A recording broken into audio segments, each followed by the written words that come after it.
আসসালামু আলাইকুম প্রিয় দর্শক শ্রোতা।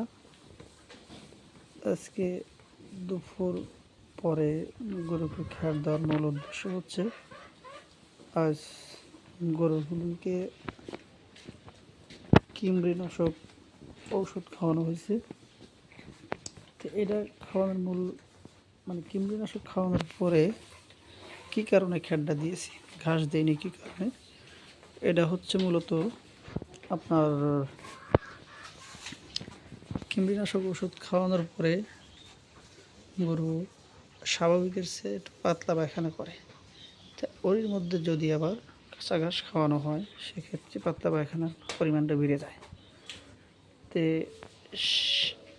ওই সমস্যা যেন না হয় সেই কারণে কৃমিনাশক ওষুধ খাওয়ানোর পরে খ্যার দিয়েছি যে তার পায়খানাটা যেন স্বাভাবিক থাকে। আর যদি পাতলা পায়খানা বেড়ে যায় সেক্ষেত্রে পানি শূন্যতা দেখাবে, গরুটা দুর্বল হয়ে যাবে। এমনিতে কৃমিনাশক ওষুধ খাওয়ালে গরু দুর্বল হয়ে যায় একটু, আর তারপরে যদি আরও পাতলা পায়খানা করে সেক্ষেত্রে আরও বেশি দুর্বল হয়ে যায়। তে আজ এবং আগামীকাল দুদিন আমরা গরুকে কোনো কাঁচা ঘাস দেবো না, শুধু খ্যার দেবো। আর পায়খানা মোটামুটি টাইট হয়ে গেলে, স্বাভাবিক হলে, তখন আমরা আবার ওই নিয়ম অনুযায়ী দুপুর পরে কাঁচা ঘাস দেবো।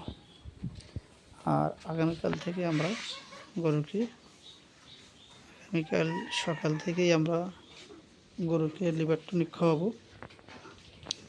আর আমি যে লিভার টনিকটা খাওয়াই লিভার টনিকটা হচ্ছে লিভামিন ডিএস। আর ওই লিভামিন ডিএস খাওয়াই এই কারণেই যে আপনাদের ওই লিভার টনিকটা সেম কমলার রসের যে সেন্ট এবং রস যেটা ওই রকমই সেন্ট আসে। আর ওইটা দিলে গরুর আপনার ওষুধ, যে কোনো ওষুধ দিলে ওষুধের একটা সেন্ট আছে, ওই সেন্টটা পাইলে গরু খেতে চায় না। আর লিভামিন ডিএস দিলে ওইটা গরু মনে করে না যে আসলে একটা ঔষধ, এটা কমলার রস, তখন আর যে কোনো গরুকে দেবেন গরু ইজিলি খেয়ে ফেলবে। সেই ক্ষেত্রে আমি আমার খামারে সবসময়ের জন্য লিভামিন ডিএস ব্যবহার করি। লিভামিন ডিএসটা আসলে আমি আপনাদেরকে দেখাবো যে লিভামিন ডিএস কী ওষুধ। এটা লিভার টনিক খাওয়ানোর পরে বাদবাকি আবার কী ওষুধ খাওয়াবো সেগুলো আপনাদেরকে দেখাবো। আপনারা চ্যানেলটি সাবস্ক্রাইব করবেন এবং ভিডিওটা শেয়ার করবেন।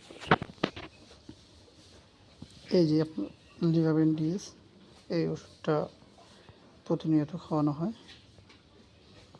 এমআরপি দেওয়া আছে 325 টাকা। আপনার এলাকায় যে কোনো ভেটেরিনারি দোকানে যেয়ে কিনে নেবেন।